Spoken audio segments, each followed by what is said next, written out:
How you doing, guys? Paul's Unique Camera Stand Scaler up here.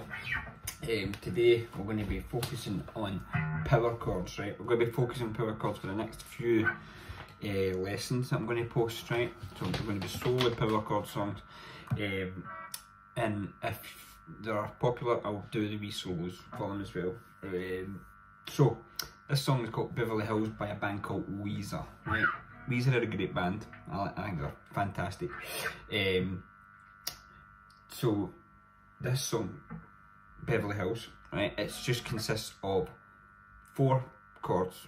3 are power chords, well 4 are technically power chords, and so the chords that we're going to use is going to be an F, right, power chord. We're going to use a B flat, and we're going to use a C, and an E5. So all these are actually 5s, right? So you've got an F5, a B flat 5, a C5, and an E5. So when you're doing these, right, there's a few things that you need to do, right? First things first is get the power chord shape, right? The good thing about a power chord shape is you can play it anywhere on the top 2 strings. It'll work perfectly, right? It comes in handy if you don't, like a kind of substitute. So it might say a B, right, and you're playing bar chords and you might play maybe a B somewhere, or you've got a G, D, E, and maybe a B somewhere, right? I sometimes substitute the B for a B5, right? Unless it's a minor, it won't work because you need that minor to make it sound like a minor, right? So any other ones you can kind of use, as long as it's not 7s or stuff like that, right? So we're going to start with the power chord shape up here. What you need to make sure is your thumb is not up here. Your thumb should be down your neck, down the bottom, right? Because what we want to do, if your thumb's up here, it's going to make your finger kind of touch here, and what we want is your fingers, sounds strange, but this will make your fingers longer if your thumb's sitting down the bottom, not hanging off, just a kind of like down at the bottom part, right?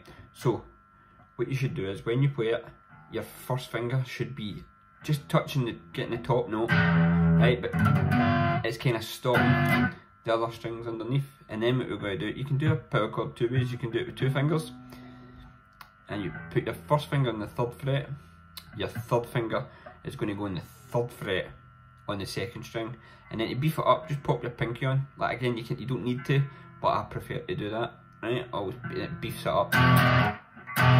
Just a wee extra note in there. It's the same note as it, right? So when you're playing that, don't go right down the guitar, because you're not trying to get these bottom strings, you're just focusing on the, you notice my hand isn't going, because if you do, you're going to get that kind of droning sound, which you don't want. So you're going to play it at 1, then take that shape, imagine it's tracing paper, and drop it down, right? But when you come down, you're doing the same thing, but see your first finger, it should kind of poke up and stop the top string, right? So it's top, down, back up, back down, back up, right? And then so you come down, you're going to slide to 3, that's your C, a C5, and then you go an E5, right? So F, down, up, down, up, down, slide, fire in that E flat, in between each one, try and stop it, otherwise you'll get it's just kind of droning out constantly.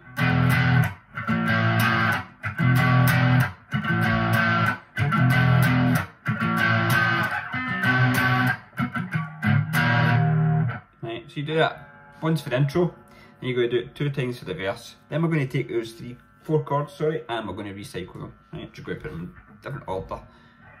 Right, so first we're going to start at the start of the chorus. It's F, which is at the top, 1st fret. drop it down to the B flat, slide it to the 3 and the second string and the 5, and then back, right, so top, down, slide it back, come up, down, slide, have a wee pause, and then, right, so that's basically it, verse and the chorus, right, you just change 2 different parts.